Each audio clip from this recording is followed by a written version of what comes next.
A time comes when silence is betrayal. Today's video is going to be strictly dedicated to the whole Black Lives Matter movement and everything that's just been going on in this world, because I think it's really important to shine light on it. I just wanted to let you guys know, I know I had put up a post about sharing your stories and the racism that you've dealt with in your life, and I appreciate every single one of you for sharing that, but I decided I don't want to tell your story for you. I feel like you should be okay with telling your story for yourself. I'm sorry that you had to go through it. I appreciate every single one of you who shared. It was really difficult and uncomfortable to read. I hope that the future is brighter for everyone that deals with racism. I hope that the future gets easier for you guys, and I know I'm definitely going to do my part with making sure that that is a little easier. I don't care for you guys to like this video. I don't care for you guys to subscribe. I just want you guys to listen. I'm going to be including a lot of links at the bottom where you can go and educate yourself, find the time, read it up, watch these videos. It is super important to understand the importance of maintaining a relationship within this movement off the gram or off social media. Posting up these stories, posting up these posts, clicks and comments, and we're all so reliant on it that we think that that's enough, and it really isn't. We all have to work on our character. We all need to do better. Take the time for ourselves to really educate, to really read up on these articles on our downtime. You may not be the type to go out and protest, but go donate. Send a text to all the numbers that you see out there. Do as much as you can to participate in any way that you can. I know a lot of my viewers are around the 13 to 17 range, and I think it's really important for you guys to educate yourselves now and really understand the importance of equality. And it's super important for you to understand that, yes, sharing on your story is cool. Yes, posting a post on Instagram is awesome. But what are you going to do off the gram? How are you going to participate? So my message today to you guys is have those conversations, practice it every single day, not just for others, but for yourself. You know what? If you're going through this right now and you're thinking, oh gosh, I feel so terrible for everything that I've, participated in, just understand that what is done is done. But what you can do is make better and smarter choices for the future, that you do this for yourself, not only for yourself, but for the others around you. When you see something bad happening, speak up. Coming from an Asian household, we were taught, if you see wrong, look the other way, or, don't hang out with that person because they look this way. And then it's just like you grow up into this mentality thinking like, oh, okay, like my mom said this was bad. My dad said this was bad. Unfortunately, it's reality with some people, with some individuals. That's just how they were raised and taught.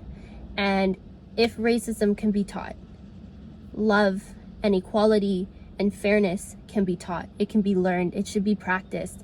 We should want to do these things, not only for ourselves, but just for everybody in our life of color, for everyone around you of color, for just the future. Take this time, educate yourself. Don't go and attack, don't go and bully, don't point your finger at people. Have conversations with them, because all you're really going to do is mask their racism if you're just going to go and make them feel belittled in the situation. There's a difference between advocating for something and now just attacking and bullying someone, and you just need to learn and understand the fine lines. I encourage every single one of you to have these conversations. I encourage you to challenge each other's comfort zones, to really push each other. Yes, clicks and comments, they're so important, guys, and sharing these stories and everything, just getting it out there is super important. But what is also important is making sure that we're taking the time as individuals to really have these conversations off the ground, to really show our commitment to bettering ourselves so that the future is a little easier for everyone of color. Open your eyes, open your mind, open your heart. You need to understand that this isn't fair. These people are tired of fighting, and we need to do what we can to make it easier for them, because they deserve just as much. They deserve it. They deserve all of it, and they deserve to look at their future and go, oh my God, I'm so excited. They deserve to look at a future job opportunity and say, yeah, I'm gonna get it because I work so hard. Not, oh, I don't think I'm gonna get it because of the way that I look. It's not fair. It's not fair that their future and their opportunities are determined by the way that they look and the color and the skin that they're in. Let's just make treating each other as one the new norm. Let's make it so that they don't need to fight anymore. Let's fight for them. Let's fight alongside of them. And I really hope this doesn't die down. I really hope this isn't just a wave that's passing by and everyone's riding it. I hope that we take this time to have these conversations. I want you guys to just open your ears, open your mind, open your heart, and just listen to the videos, look at the pictures. Here with the Balikbayan family, we're open to everyone, we accept everyone, and we love everyone. There is no judgment here. There is nothing of this sense. If you are that type of individual, go ahead and unsubscribe to me because I don't need you here. I need the people that are going to want to practice to be better. I'm going to be including links down below that you guys can read for yourselves. And if you guys wanted to reach out to me, please feel free to do so. And I hope you guys enjoy the rest of the video. I come here today to talk about how I feel. And I feel like that we are treated differently than other people. And I don't like how we're treated. And just because of our color doesn't mean anything to me. I believe that you're doing great. You're doing a great job. Don't stop. Do not stop.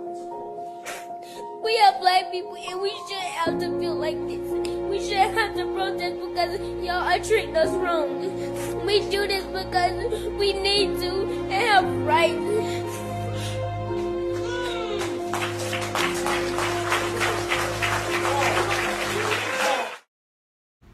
Hey guys, so with everything that's going on in America, it's really been draining my energy. It's really been hurting my heart, clouding my mind, and I want people to know that it's more than just a hashtag. We've been fighting the same battle for centuries and it's getting worse and worse.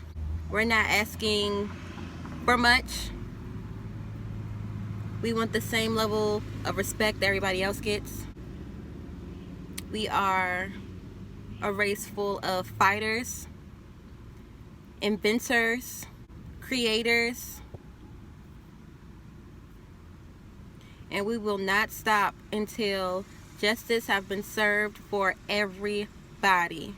We will not stop until laws are changed. We will not stop until police officers and just regular citizens that cause unnecessary harm to people of color has been arrested. We won't stop. We will never stop.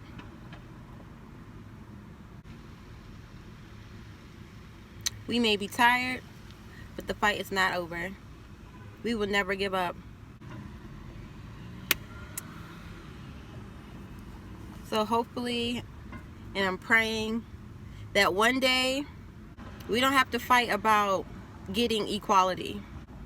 People will have the same respect for us that we give. So, no justice, no peace, no racist police. And that's that. I think America must see that riots do not develop out of thin air. Certain conditions continue to exist in our society, which must be condemned as vigorously as we condemn riots. But in the final analysis, a riot is the language of the unheard. And what is it that America has failed to hear? It has failed to hear that the plight of the Negro poor has worsened over the last few years. It has failed to hear that the promises of freedom and justice have not been met. And it has failed to hear that large segments of white society are more concerned about tranquility and the status quo than about justice, equality, and humanity. And so in a real sense, our nation's summers of riots are caused by our nation's winters of delay. And as long as America postpones justice, we stand in the position of having these recurrences of violence and riots over and over again. Social justice and progress are the absolute guarantors of riot prevention. Hey guys, it's Russia. I want to thank Anna for allowing me to be on her channel today. I'm so happy and honored to be able to talk about what's currently going on in our world right now, and really just like racism in my experience as being a Black woman.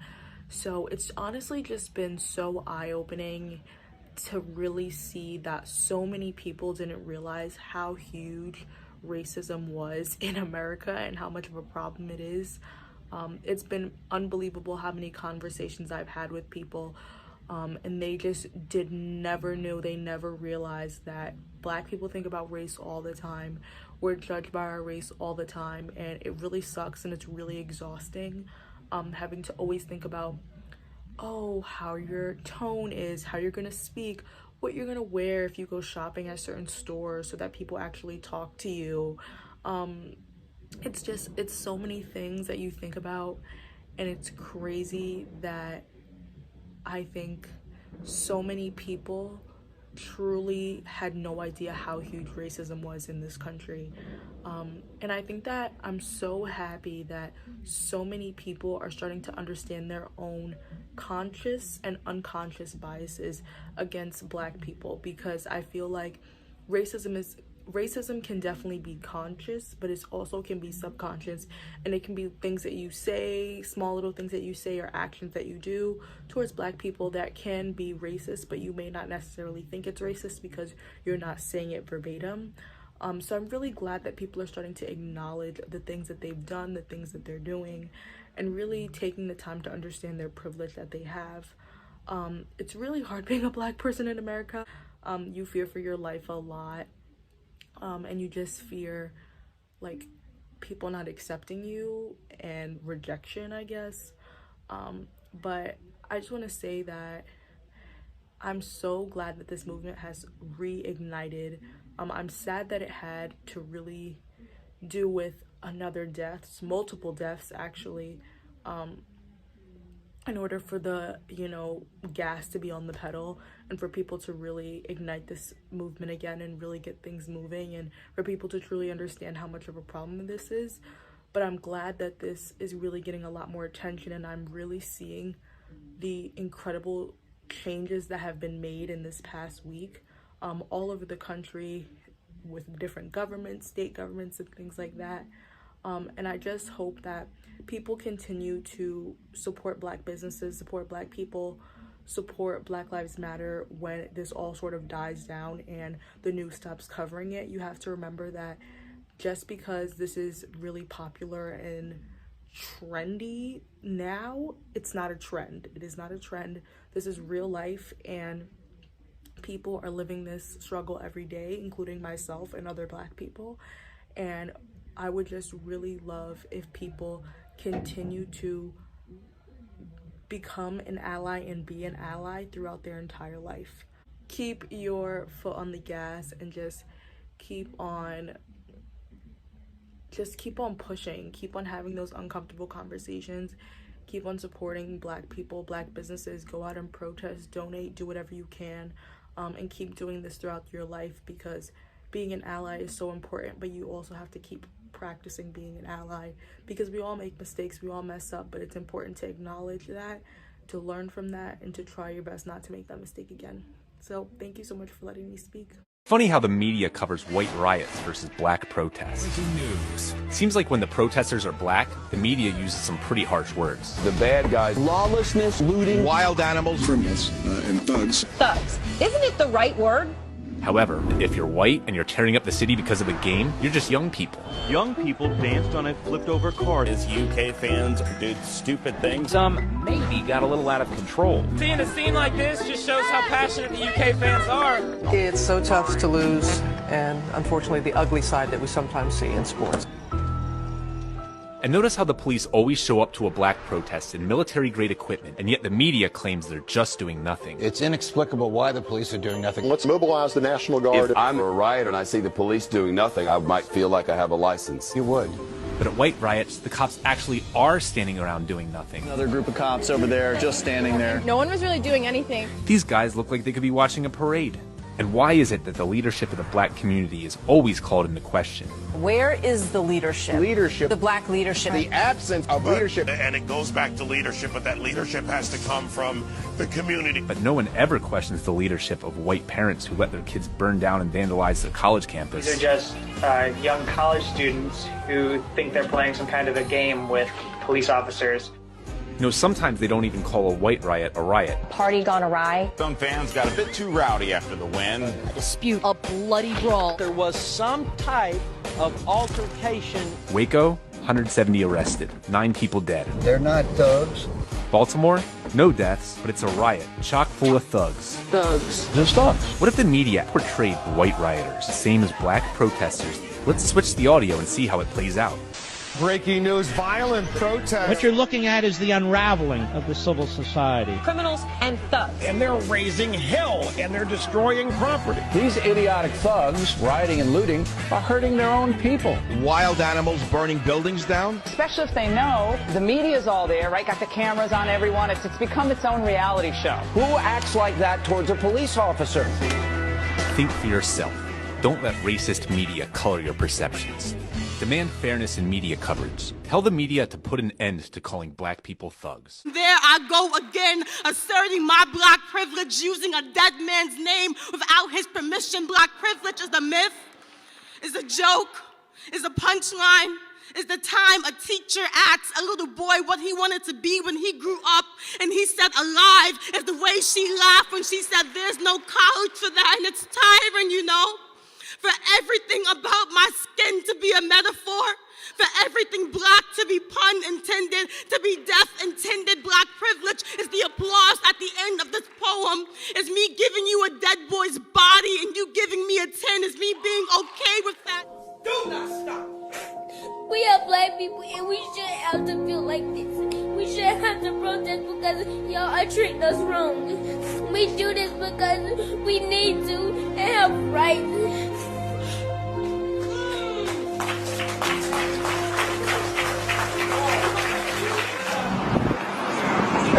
He did what? That changed the world. Daddy changed the world.